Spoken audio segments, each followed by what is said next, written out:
അസ്സലാമു അലൈക്കും. എല്ലാവർക്കും സാറാസ് വ്ളോഗ്സിലേക്ക് സ്വാഗതം. അപ്പോൾ ഞാൻ ഇന്നിവിടെ ഒരു ബിരിയാണിയുടെ റെസിപ്പി ആയിട്ടാണ് വന്നിരിക്കുന്നത്. ഈസി തലശ്ശേരി ദം ബിരിയാണി. ബിരിയാണി നമുക്ക് എല്ലാവർക്കും ഇഷ്ടമാണ്.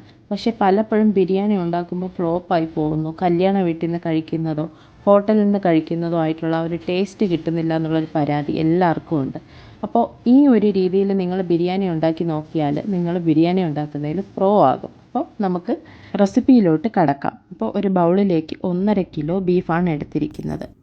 ഇനി ഇതിലേക്ക് ഒരു 2 table spoon ginger garlic paste, ഒരു 25 പച്ചമുളക് എടുത്ത് ചതച്ചതിൽ നിന്ന് ഒരു 2.5 ടേബിൾ സ്പൂണോളം പച്ചമുളക് ഇതിലോട്ട് ചേർത്ത് കൊടുക്കുന്നുണ്ട്. നിങ്ങളുടെ എരിവിനനുസരിച്ച് പച്ചമുളക് എടുക്കാം. ഇനി ഇതിലേക്ക് ഒരു 2 പിടി മല്ലിയില, 2 പിടി പുതിനയില, 2 ടീസ്പൂൺ കുരുമുളക് പൊടി, 2 ടീസ്പൂൺ ഗരം മസാല പൊടി, 1/2 ടീസ്പൂൺ മഞ്ഞൾപ്പൊടി, ആവശ്യത്തിന് ഉപ്പ്. ഇത്രയും ചേർത്ത് ഇതിനെ നന്നായിട്ടൊന്ന് മിക്സ് ചെയ്യണം. നിങ്ങൾ ഈ വീഡിയോ ഫുൾ സ്കിപ്പ് ചെയ്യാതെ കാണണം. അപ്പോഴേ നിങ്ങൾക്ക് ഈ റെസിപ്പി ഫുള്ളായിട്ട് മനസ്സിലാകുള്ളൂ.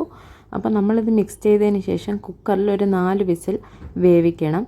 നിങ്ങളുടെ കുക്കറിൻ്റെ ടൈം അനുസരിച്ച് നിങ്ങൾക്ക് ടൈം അഡ്ജസ്റ്റ് ചെയ്യാം.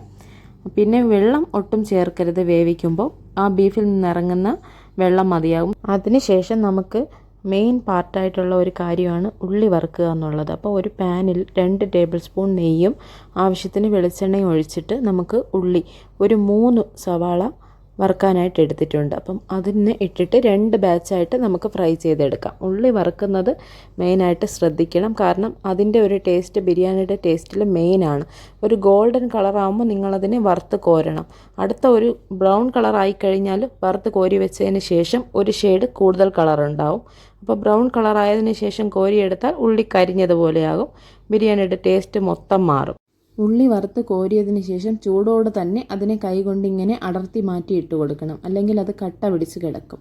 അപ്പോൾ നമുക്ക് മസാല റെഡിയാക്കുന്നതിന് വേണ്ടി ഒരു പാൻ അടുപ്പിൽ വെച്ചിട്ട് അതിലേക്ക് വെളിച്ചെണ്ണ ഒഴിച്ച് കൊടുക്കാം. വെളിച്ചെണ്ണ ഒരുപാട് ഒഴിക്കേണ്ട. ഒരുപാട് ഒഴിച്ചാൽ അത് മസാലയുടെ അടിയിൽ തളം കെട്ടി നിൽക്കും. ഇതിലേക്കൊരു 4 വലിയ സവാളയാണ് എടുത്തിരിക്കുന്നത്. ഈ സവാള നന്നായിട്ടൊന്ന് വഴറ്റാം.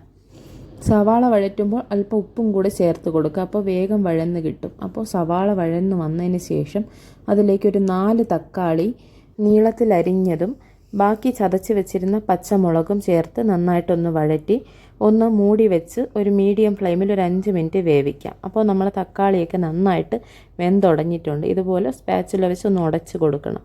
അതിനുശേഷം ഒരു 2.5 ടേബിൾ സ്പൂൺ ഇഞ്ചി വെളുത്തുള്ളി പേസ്റ്റ് ചേർത്ത് നന്നായി ഒന്ന് വഴറ്റി അതിൻ്റെ പച്ചമണം മാറിയതിന് ശേഷം കുറച്ച് മല്ലിയിലയും കുറച്ച് പുതിനയിലയും ചേർത്ത് നന്നായി ഒന്ന് മിക്സ് ചെയ്തതിന് ശേഷം നമുക്ക് പൊടികൾ ചേർക്കാം.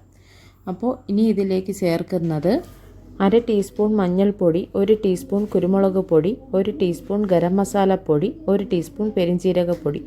ഇത്രയും ചേർത്ത് ഈ മസാലകളുടെ പച്ചമണം മാറുന്നവരെ ഒന്ന് വഴറ്റി കൊടുക്കാം.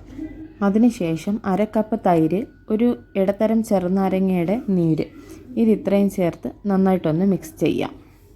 ഇനി ഇതിലേക്ക് വേവിച്ച് വെച്ചിരിക്കുന്ന ബീഫ് ചേർത്ത് കൊടുക്കാം. ബീഫിൽ ഒരല്പം വെള്ളം ഉണ്ടെങ്കിൽ കുഴപ്പമില്ല. അധികമുണ്ടെങ്കിൽ ആ കുക്കറിൽ വെച്ച് തന്നെ ഒന്ന് വറ്റിച്ചതിന് ശേഷം ചേർക്കണം.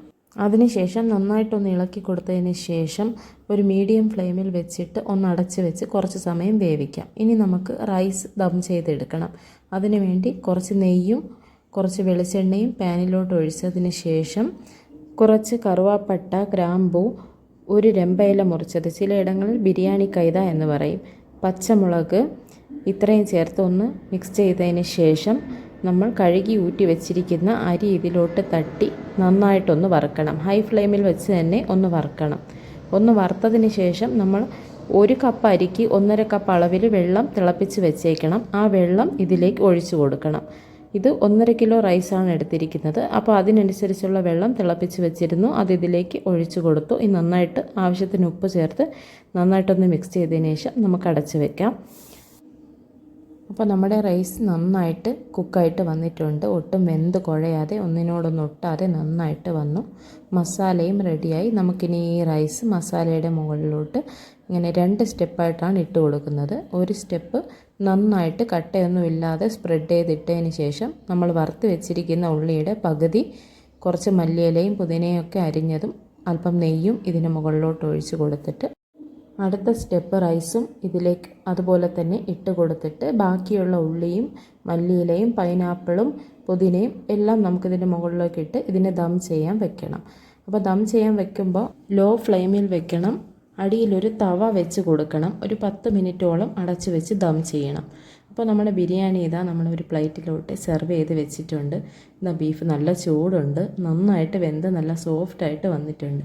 അപ്പോൾ നിങ്ങൾക്ക് എൻ്റെ വീഡിയോ ഇഷ്ടമായിട്ടുണ്ടെങ്കിൽ എൻ്റെ ചാനലൊന്ന് സബ്സ്ക്രൈബ് ചെയ്യുക, ലൈക്ക് ചെയ്യുക, ഷെയർ ചെയ്യുക, കമൻറ്റ് ചെയ്യുക. ഇനി മറ്റൊരു വീഡിയോയുമായി വരുന്നത് വരേക്കും ബൈ. അസ്സലാമു അലൈക്കും.